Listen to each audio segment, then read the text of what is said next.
Bonjour à tous et bienvenue dans cette deuxième vidéo sur les timelapses. Pour ceux qui n'ont pas encore vu la première, elle s'affiche ici. Allez la voir, c'est important pour comprendre celle-ci. Aujourd'hui, on va apprendre à faire un timelapse jour-nuit, c'est-à-dire qui commence en plein jour et qui finit en pleine nuit. Comme vous l'avez vu, ce genre de timelapse a un rendu encore plus joli, mais par contre, c'est plus difficile à mettre en œuvre. Ça nécessite d'être très pointilleux sur les réglages et surtout, ça demande une étape supplémentaire en post-production. Alors pourquoi c'est dur de faire un timelapse jour-nuit? Eh bien parce que la luminosité entre le plein jour et la pleine nuit baisse fortement. Nous, à l'œil nu, on ne s'en rend pas compte parce que notre œil s'adapte en permanence au changement de lumière. On n'a jamais l'impression que ce qu'on regarde est surexposé ou sous-exposé. Alors comment ça marche avec un appareil photo? On pourrait se dire, je vais le mettre en mode automatique, comme ça il va fonctionner comme un œil, il va augmenter la luminosité au fur et à mesure que la nuit va tomber. Sauf que si on le met en mode automatique, lui il va refaire son réglage d'exposition à chaque photo. Mais il peut y avoir des petites variations d'exposition entre les photos. Par exemple, si un nuage passe devant le soleil et qui s'en va, on va avoir une première photo ensoleillée, la deuxième photo moins lumineuse et la troisième photo de nouveau ensoleillée. Donc si on met l'appareil en exposition automatique, il va régler son exposition sur la première photo et quand va arriver la deuxième, il va augmenter l'exposition. Et de nouveau, il va la rebaisser pour la troisième. Donc à la fin, on va avoir un scintillement et notre vidéo finale sera pas fluide. Je vous mets un exemple ici de timelapse filmé en exposition automatique et vous voyez que ça scintille, c'est pas très beau. On va donc prendre toutes nos photos en exposition manuelle. Alors le principe de l'intervallomètre que j'expliquais dans la première vidéo reste le même. Ici, vu que je vais filmer avec mon GH5, il est intégré au boîtier directement. Donc là, vu que le timelapse va être sur une longue durée, je vais choisir un intervalle de 20 secondes. Et concernant l'exposition, je vais la réduire par palier. C'est-à-dire que je vais faire mes réglages pour la première photo et ensuite je vais attendre d'être un peu sous-exposé pour remonter mon exposition. Alors il ne faut surtout pas le faire à chaque photo, ça ne sert à rien, mais vous pouvez le faire au moment où la lumière baisse beaucoup, toutes les 2, 3, voire 4 minutes. On va donc se retrouver à la fin avec une séquence d'images qui a une exposition qui diminue par palier, mais c'est quelque chose qu'on va corriger ensuite avec un logiciel dédié qui s'appelle LR Timelapse. Bon allez, c'est parti. Là l'appareil a pris 22 photos. Pour l'instant pas de changement d'exposition en vue là, donc j'attends qu'il y ait une première baisse de lumière pour observer une sous-exposition sur mon appareil. Alors ça y est, j'arrive à ma première sous-exposition. On voit sur l'histogramme ici que dans les hautes lumières on n'a pas grand chose, donc il va falloir rehausser l'exposition. Donc je fais bien attention de ne pas faire ça pendant qu'il prend une photo, donc je vais le laisser prendre la prochaine photo, voilà. Et dès qu'il aura fini de prendre la photo, je vais venir diminuer l'intensité de mon filtre ND, et là on est bon. Voilà, donc c'est une opération qu'il va falloir réaliser autant de fois que nécessaire. Donc à chaque fois que l'image devient sous-exposée, on rehausse un petit peu et on va devoir répéter cette opération régulièrement jusqu'à atteindre le niveau de nuit totale.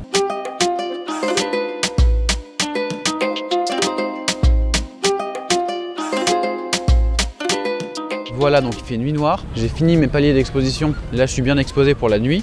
Pour rehausser mon exposition, j'ai diminué la valeur de mon filtre ND et j'ai ouvert légèrement mon diaphragme. Au début, j'étais à 11, maintenant je suis à 8. Ça fait presque 3 heures que j'ai commencé le timelapse. Je vais continuer un petit peu et je vous retrouve au montage. On se retrouve en post-production. Alors par contre, je me suis rendu compte que j'avais fait plusieurs erreurs sur le tournage du timelapse de Notre-Dame. Ce que je vais faire pour pas vous embrouiller, c'est vous montrer la méthode avec un autre timelapse que j'avais fait l'été dernier à Paris. Et ensuite, je vous montrerai quelles erreurs j'ai fait sur celui-ci et comment les résoudre. On va avoir besoin de deux logiciels, Adobe Lightroom, qui fait partie de la suite Adobe, et LR Timelapse, qui est un logiciel qui a été créé justement pour les timelapses avec des changements de lumière. Avant toute chose, il faut que toutes les photos de votre timelapse soient rangées dans un même dossier. On commence par ouvrir LR Timelapse. Ensuite, on va aller chercher le dossier où se trouvent nos photos. On a juste à cliquer sur le dossier, et là, il cherche automatiquement toutes les photos. Et là, on n'a rien à faire. LR Timelapse va analyser l'exposition de chaque photo une par une. On se retrouve donc avec cette courbe bleue qui correspond à l'exposition au fil du temps. Si on veut avoir un premier aperçu de notre timelapse sans traitement, on peut appuyer ici sur lecture et on observe les changements d'exposition. Nous ici, ce qu'on va faire, c'est un timelapse jour-nuit ou en anglais Holy Grail. Donc il faut bien se placer dans le flux de travail visuel pour avoir l'option Holy Grail Assistant qui s'affiche. LR Timelapse est plutôt bien fait parce qu'il nous présente toutes les étapes qu'on va devoir faire dans l'ordre chronologique. La première chose à faire, c'est donc l'assistant image clé. Vu qu'au fil du temps, quand on passe du jour à la nuit, on a des différences de lumière et de couleur, on va retoucher dans Lightroom seulement quelques photos réparties sur le timelapse. Et le nombre d'images clés, ça correspond à ça correspond au nombre de photos qu'on va retoucher. Donc plus on en met, plus ça sera long, mais plus ça sera précis. Alors ici, je vais en mettre 10, ça me paraît bien. Deuxième étape, on appuie sur Holy Grail Assistant. Là, on voit apparaître une courbe jaune en symétrie par rapport à la courbe bleue. À quoi elle correspond cette courbe? Tout simplement au changement d'exposition qu'on a fait sur le boîtier. On peut aussi voir ça sur la liste des photos à droite. En naviguant avec les flèches haut et bas, on voit qu'entre la 210e photo et la 211e, on a un changement d'exposition. Et ce changement est d'ailleurs indiqué par le logiciel par deux petites flèches sur les photos avant et après le changement. On peut voir que dans cette zone qui est le moment où la luminosité baissait le plus rapidement, il y a beaucoup de pics sur notre courbe. Mais comment le logiciel a pu savoir quand est-ce qu'on changeait l'exposition? Et bien parce que chaque fichier de photo, en plus de l'image qu'on voit, contient ce qu'on appelle des métadonnées, c'est-à-dire toutes les infos comme les ISO, la vitesse d'obturateur ou alors l'ouverture. Et vu qu'à chaque fois qu'on change l'exposition, on modifie un de ces paramètres, et ben LR Timelapse, grâce à ça, arrive à recréer une courbe des changements d'exposition. Pour régler cet assistant Holy Grail, il faut faire attention que la courbe jaune soit bien symétrique à la courbe bleue, ce qui est le cas ici. Et si c'est pas le cas, on peut ajuster notre courbe avec le premier paramètre Offset, le deuxième qui fait une rotation de la courbe, et le troisième qui étire la courbe. Une fois qu'on a trouvé notre symétrie, on clique sur Sauvegarder, et maintenant on ouvre Lightroom.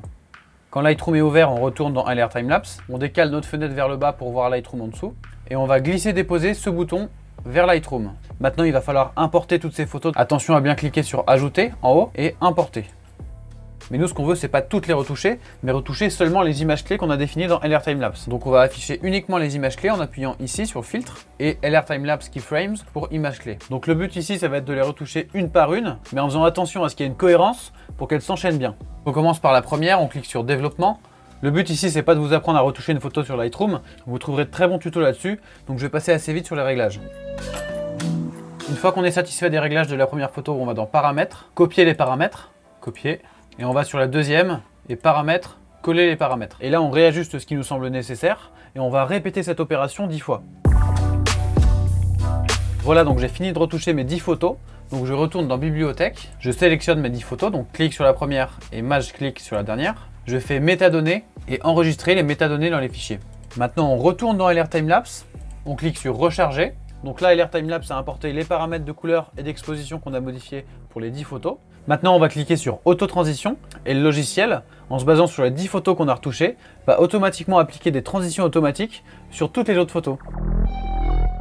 Ensuite, on clique sur Sauvegarder et on clique sur Extrait visuel pour avoir un aperçu de ce qu'il a fait. Là, ça prend un petit peu de temps parce que comme on le voit, il doit faire un rendu de chaque image une par une, mais au moins à la fin, on pourra faire une première lecture de notre timelapse. Voilà, donc les aperçus ont été créés. On peut visionner une première fois et on voit qu'il reste un petit scintillement. Si on met pause pour voir la courbe, on voit effectivement qu'il reste encore des petites oscillations.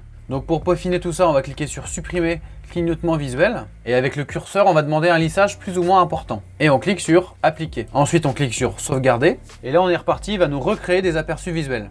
Voilà, donc le peaufinage a été appliqué. La courbe est quand même beaucoup plus régulière. Il faut savoir que c'est une opération qu'on peut répéter plusieurs fois si nécessaire, en rappuyant sur Supprimer clignotement visuel, en réglant de nouveau le curseur et en cliquant sur peaufinage. Et à chaque fois, le logiciel recréera des aperçus et recalculera la courbe. Une fois qu'on est satisfait du résultat, il faut maintenant exporter. Donc on peut soit le faire directement dans LR Timelapse en faisant Fichier, Rendu vidéo, en réglant tous nos paramètres et en faisant Rendu vidéo. Mais moi, je préfère exporter dans Lightroom. Donc on retourne dans Lightroom. Cette fois-ci, on affiche bien toute la séquence.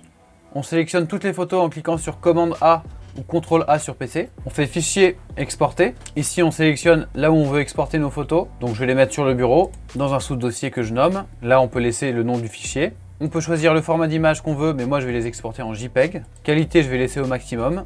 Et je fais exporter. Donc là, Lightroom va m'exporter mes 788 photos corrigées dans un dossier. Et après, pour créer ma vidéo, j'aurai plus qu'à me rendre dans Premiere ou dans After Effects et de suivre les indications que je vous ai présentées dans la première vidéo sur les timelapses.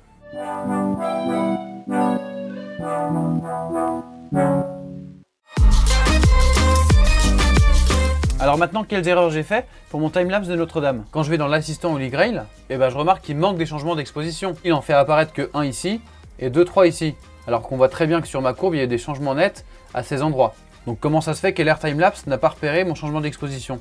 Et si vous vous rappelez bien, lui se base sur les changements de métadonnées, c'est-à-dire les ISO, la vitesse d'obturateur et l'ouverture. Et moi, le problème, c'est qu'au début, pour rehausser l'exposition, j'ai changé aucun de ces 3 paramètres. J'ai utilisé mon filtre ND. Donc ça, c'est la première erreur de ma part. Donc le mieux, c'est soit de ne pas utiliser un filtre ND, soit d'utiliser un filtre ND fixe et de jouer sur les 3 autres paramètres pour votre exposition. Là, pour rattraper cette erreur de filtre ND, il y a quand même une solution. C'est d'appliquer une valeur d'ouverture, on va dire virtuelle, par groupe de photos. Par exemple, si entre la 11e et la 12e photo, il y a un changement d'exposition, on va sélectionner les photos de 0 à 11, on va faire clic droit dessus, métadonnées, définir ouverture. Et là, on va pouvoir appliquer une valeur pour que lui comprenne nos changements d'exposition.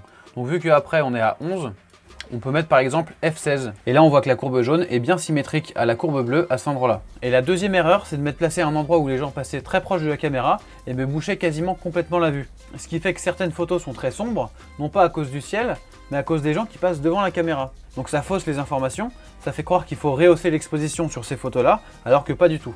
La solution, c'est donc de se placer à un endroit où les gens ne passeront pas proche de l'objectif. Mais si je veux m'en sortir quand même avec ces images, on n'est pas obligé d'analyser la totalité du cadre pour créer cette courbe bleue.